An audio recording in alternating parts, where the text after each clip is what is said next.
কি খবর? যে ব্রিজের নিচে যে দোকানটার কথা বলছেন না, ওর পাশে আমার একটা দোকান নেওয়া আছে। ওটা খালিই পড়ে আছে। আপনি যদি চান তাহলে ওই দোকানটাই নতুনভাবে রেস্টুরেন্ট স্টার্ট করতে পারেন।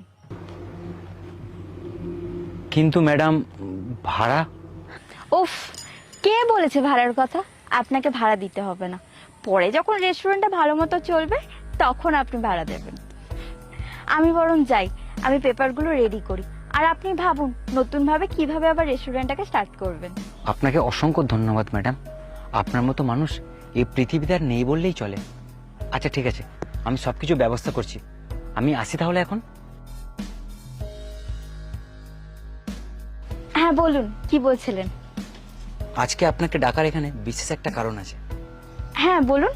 1 মিনিট। আপনার দোকানের প্রথম মাসের ভাড়াটা। তার মানে তো রেস্টুরেন্টটা ভালোই চলছে। হ্যাঁ ম্যাডাম, এখন ঠিকঠাক চলছে। শুনে খুব ভালো লাগলো।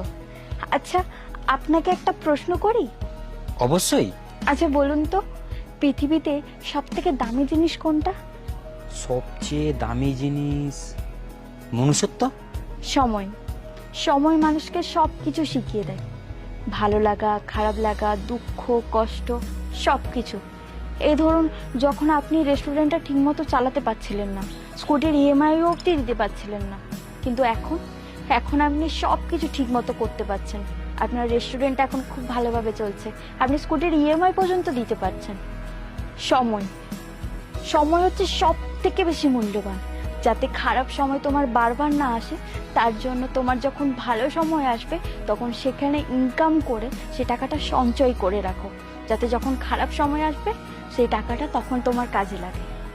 আপনি আমাকে অনেক কিছু শিখিয়েছেন ম্যাডাম। আমি খুব খুশি হয়েছি। আপনি আবার ভালো করে রোজগার করছেন। আপনার রেস্টুরেন্টটা এখন খুব ভালো করে চলছে। শুধুমাত্র আপনার জন্য ম্যাডাম। যাই হোক, আপনি আবার ভালো করে রেস্টুরেন্টটা চালান। এখন তাহলে আসি। আসুন।